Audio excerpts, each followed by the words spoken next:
বন্ধুরা, মোবাইল ফোনের কমন সমস্যা চার্জিং সমস্যার সমাধান। তো আজকের ভিডিওতে মোবাইলের চার্জিং আইসির কোন পিনের কি কাজ সেটা নিয়ে বিস্তারিত আলোচনা করা হবে। অবশ্যই ভিডিওটি শেষ পর্যন্ত দেখবেন, কিছু না কিছু শিখতে পারবেন। বন্ধুরা, ভিডিওটি যদি পছন্দ হয়ে থাকে অবশ্যই একটি লাইক করে দিবেন এবং মোবাইলের বেসিক টু অ্যাডভান্স কাজগুলো শিখতে চাইলে চ্যানেলটি সাবস্ক্রাইব করে পাশে থাকবেন।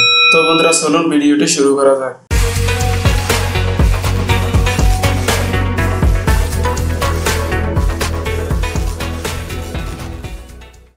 বন্ধুরা, আজকের ভিডিওতে আমি আপনাদের বলবো মোবাইলের একটি চার্জিং আইসির কোন পিনের কি কাজ হয়ে থাকে। তো বন্ধুরা, আজকে আমরা যে আইসিটি নিয়ে আলোচনা করব সেটি হচ্ছে আপনার BQ25601 আইসিটি। বন্ধুরা, এই আইসিটির 24টি পিন হয়ে থাকে, অর্থাৎ 1 নম্বর পিন শুরু করে 24 নম্বর পিন পর্যন্ত হয়ে থাকে।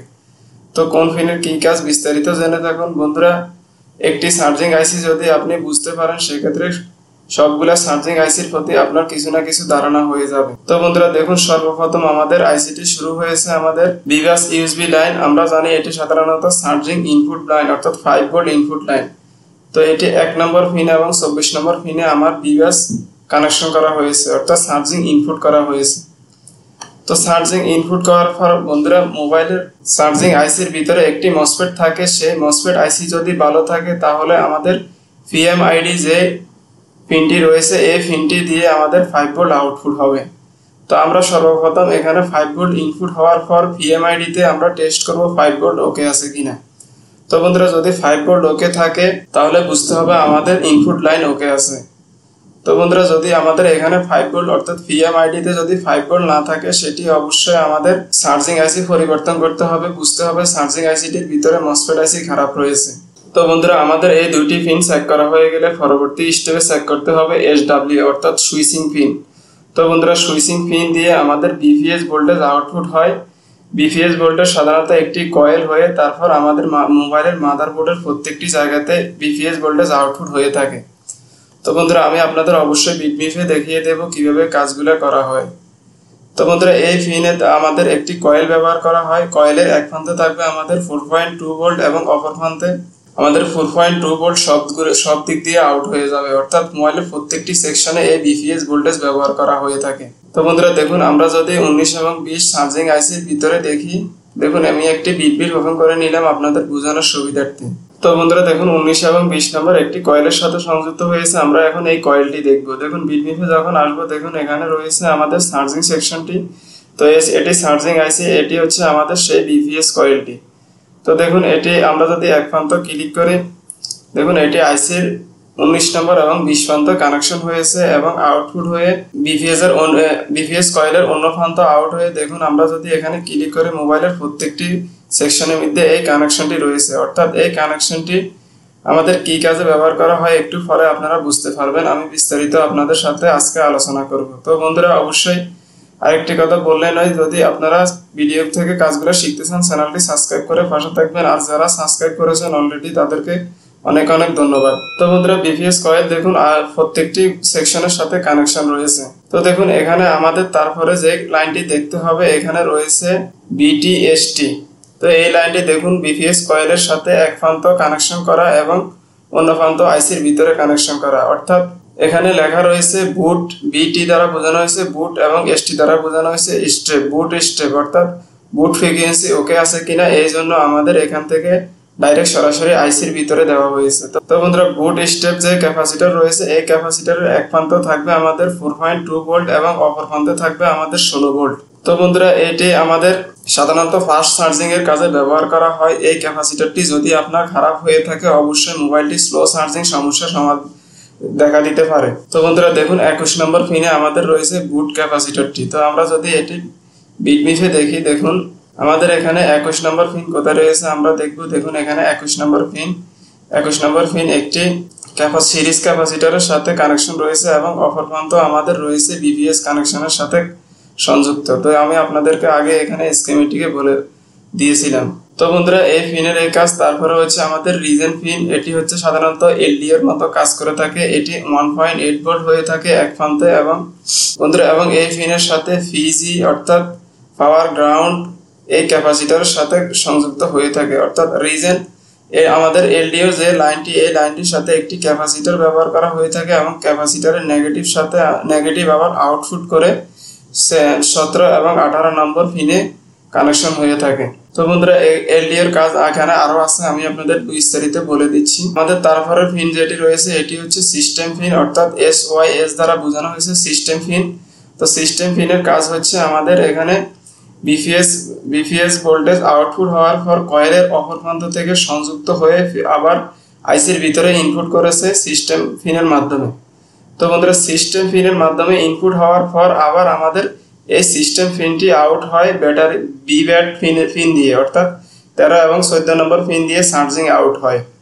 তো বন্ধুরা এটি যারা বুঝতে পারেন আমি আবার আপনাদের বুঝিয়ে বলছি। বন্ধুরা আমরা যখন একটি মোবাইল চার্জে লাগাই, তো চার্জে লাগার সাথে সাথে সুইচিং পিন দিয়ে আমাদের বিপিএস আউটপুট হয়, মোবাইলটি রানিং থাকে এবং মোবাইলটি চলতে থাকে এবং বিপিএস লাইনের অপর প্রান্তটি আমাদের আইসির ভিতরে গিয়ে চার্জিং এর জন্য আবার আউটপুট করা হয়, অর্থাৎ মোবাইলটি আপনার চার্জে লাগানো অবস্থায় চলবে এবং তারপরে একসাথে মোবাইলটি চার্জও হবে।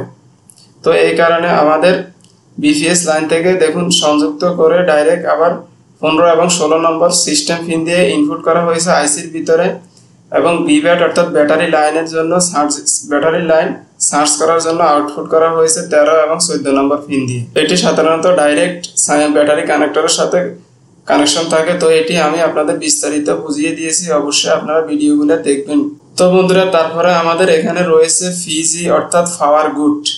তো পাওয়ার গুড সরাসরি এই পিনটির কানেকশন থাকে আমাদের পাওয়ার আইসি থাকে, অর্থাৎ পাওয়ার আইসি থেকে একটি সিগন্যাল গ্রহণ করে। কেন সিগন্যাল গ্রহণ করে সেটিও আমি আপনাদের বলবো। দেখুন এখানে কোন পিন, দেখুন 3 নম্বর পিন রয়েছে আমাদের ফিজি অর্থাৎ পাওয়ার গুড, পাওয়ার আইসি থেকে ডাইরেক্ট কানেকশন হয়ে থাকে। দেখুন আমরা 3 নম্বর পিন যদি দেখি, এই 3 নম্বর পিনটি আমরা ক্লিক করার পর দেখুন সরাসরি পাওয়ার আইসি থেকে কানেকশন হয়েছে। দেখুন এটি হচ্ছে আমাদের একটি পাওয়ার আইসি থেকে কানেকশন হয়ে আমাদের 3 নম্বর পিনে ইনপুট হয়েছে। তো এটির বন্ধু অবশ্যই কাজ আছে, এটির কাজ আমি আপনাদের এখনই বলে দিচ্ছি। তো দেখুন বন্ধুরা এখানে রয়েছে আমাদের এই পিনটি, তো এখানে রয়েছে দেখুন, তারপরে রয়েছে আমাদের SDA এবং HCL, এই দুটি পিন সাধারণত এই আইসিটিকে কন্ট্রোল করার জন্য ব্যবহার করা হয়েছে। এটি হচ্ছে আমাদের প্রোটোকল লাইন, অর্থাৎ সিরিয়াল ডাটা এবং সিরিয়াল ক্লক, এই দুটি লাইন আমাদের প্রোটোকল লাইন, এই দুটি সরাসরি সিপিইউ থেকে আসে। দেখুন আমি আপনাদের বুঝিয়ে দিচ্ছি বিটমিফে 6 নম্বর এবং 5 নম্বর পিন। তো দেখুন 6 নম্বর এবং 5 নম্বর পিন, এই দুইটি পিন সাধারণত ডাইরেক্ট সিপিইউ থেকে আসে। দেখুন এটি ডাইরেক্ট সিপিইউ থেকে ডাইরেক্ট চার্জিং আইসিতে ইনপুট করা হয়েছে, অর্থাৎ এই চার্জিং আইসিটি কন্ট্রোল করার জন্য এই দুটি সিগন্যাল ব্যবহার করা হয়। তো তারপরে রয়েছে আমাদের আইএনটি অর্থাৎ আইডেন্টিটি করার জন্য একটি লাইন ব্যবহার করা হয়েছে, অর্থাৎ সকল ধরনের লাইন ওকে আছে কিনা এই লাইনটি বোঝানো হয়েছে। তো এই লাইনটিও আমাদের সিপিইউ থেকে কানেকশন হয়ে থাকে। বন্ধুরা তারপরে যে লাইনটি রয়েছে এটি হচ্ছে এনসি লাইন, এখানে আরো একটি রয়েছে এনসি লাইন, অর্থাৎ এগুলো নো কানেকশন, কোনো কানেকশন নাই। তারপরে রয়েছে সিই অর্থাৎ চার্জিং এনেবল। তো চার্জিং এনেবল বন্ধুরা অনেক সময় মোবাইলের অনেক পুরাতন মোবাইল হয়ে থাকে, সেগুলোর ভিতরে ডাইরেক্ট এই লাইনটি দ্বারা চার্জিং সিপিইউর সাথে কানেকশন হয়ে থাকে, কিন্তু এখানে অনেকগুলো সিপিইউর সাথে লাইন কানেকশন করা হয়েছে এই আইসিতে। এই কারণে সিই এই লাইনটি একটি 10 কিলো ওহমস দ্বারা গ্রাউন্ডের সাথে কানেকশন করা হয়েছে, যাতে গ্রাউন্ডটি স্ট্রংলি ভাবে পেয়ে থাকে এই আইসিটি। তারপরে রয়েছে পিএসইএল অর্থাৎ পাওয়ার সেল, অর্থাৎ পাওয়ার সেলে আমাদের প্রত্যেকটি লাইন ওকে আছে কিনা, এটি সাধারণত এলডি এর মতো কাজ করে থাকে, অর্থাৎ এলডি এর এই কানেকশনটি এই কানেকশনের সাথে কানেকশন করা হয়েছে। বন্ধুরা রিজন এই পিনটি দেখুন এখানেও রিজন লেখা রয়েছে, অর্থাৎ এই দুটি পিন একটি পিনের সাথে কানেকশন করা হয়েছে বাইপাস করে। তো দেখুন আমি আপনাদের দেখিয়ে দিচ্ছি বিটমিফে। দেখুন এখানে রয়েছে 2 পিন এবং এখানে রয়েছে কত আমাদের 22 পিন। তো এটি যদি আমরা দেখি, দেখুন 2 নম্বর পিন আমাদের কোথায় রয়েছে, দেখুন এখানে একটি রেজিস্ট্যান্স রয়েছে, এই রেজিস্ট্যান্স থেকে তারপরে আমাদের এখানে দেখুন আবারও 2 নম্বর পিনের সাথে কানেকশন রয়েছে, অর্থাৎ এক পিনকে আরেক পিনের সাথে বাইপাস করে এলডি এর মতো কাজ করা হয়েছে। দেখুন 2 নম্বর পিন এবং তার সাথে কানেকশন রয়েছে আমাদের 22 নম্বর পিন। দেখুন তো বন্ধুরা এখানে লেখা রয়েছে তারপরে QON অর্থাৎ মসফেট অন। কিউ দ্বারা আমরা জানি সাধারণত মসফেট কে বোঝানো হয় এবং অন দ্বারা অন বোঝানো হয়।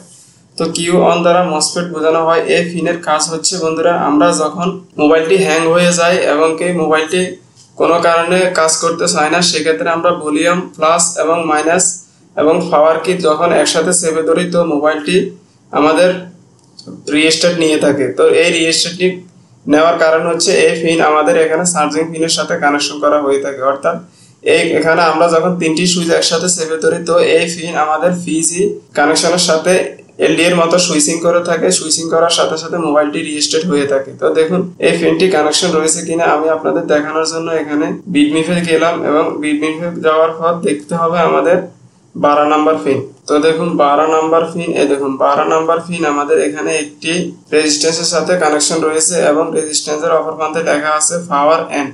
তো এটিতে যখন আমরা ক্লিক করব দেখুন এটি সরাসরি আমাদের পাওয়ার কির সাথে সংযুক্ত রয়েছে।